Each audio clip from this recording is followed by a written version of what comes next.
ایسا باپ، وہ ایسا پالنے والا، وہ ایسا دیکھ ریکھ کرنے والا، عزیزو اس کا اندازہ صرف وہی لگا سکتا ہے جس نے اس کی آغوش میں زندگی گزاری ہو، جس نے اس کے گھر میں پرورش پائی ہو۔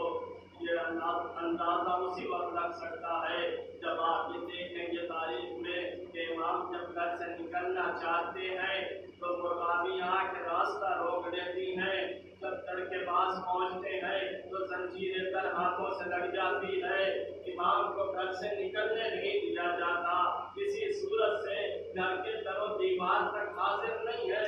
ایسا کریم آقا، ایسا کریم مولا، ایسا کریم مالک اس دنیا سے جانے کے لیے آمادہ ہو جائے۔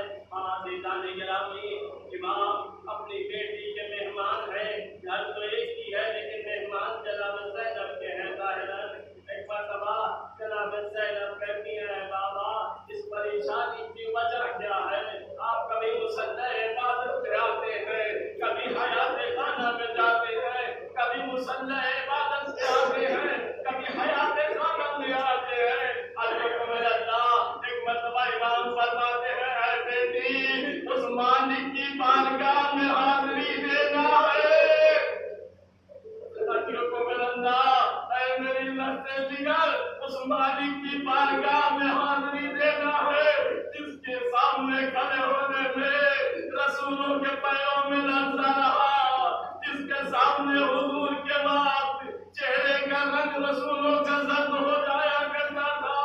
ایک مرتبہ رات کسی طرح سے گزری، کسی اسنا میں رات جب گزری سحر کا وقت آیا، امام کے سامنے سفرہ لگایا گیا، جناب زینب نے شیر اور نمک اور روٹی رکھا۔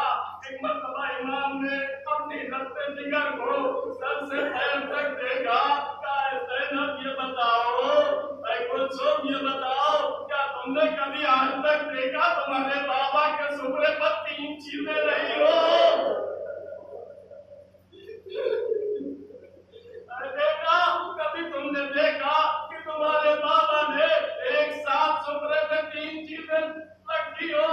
جناب زینب نے نمک کو اٹھانا چاہا، مولا نے آدھوں کو پکڑ لیا، اے میری جان یہ شیر کا پیالہ لے جاؤ، تمہارا بابا نمک روٹی کھا لے گا۔ امام نے ساری کی مسجد کی طرف نکلنا چاہتے ہیں، گھر میں تو قربانیاں پڑی ہوئی ہے، گھر کا راستہ روک دیتی ہے۔ اے آقا نہ جائیے، شاید انہیں کسی کی خبر تھی کہ ہم جو جائے گا ہمارا مانے تو واپس نہیں آئے گا۔ امام نے امام حسن کو بلایا، کہا بیٹا حسن دیکھو جب تک ان کے رکھنے کا انتظام رہے انہیں گھر پہ رکھنا، جب ان کے دانے پانی کا انتظام نہ کر سکنا تو انہیں راہ خدا میں آزاد کر دینا۔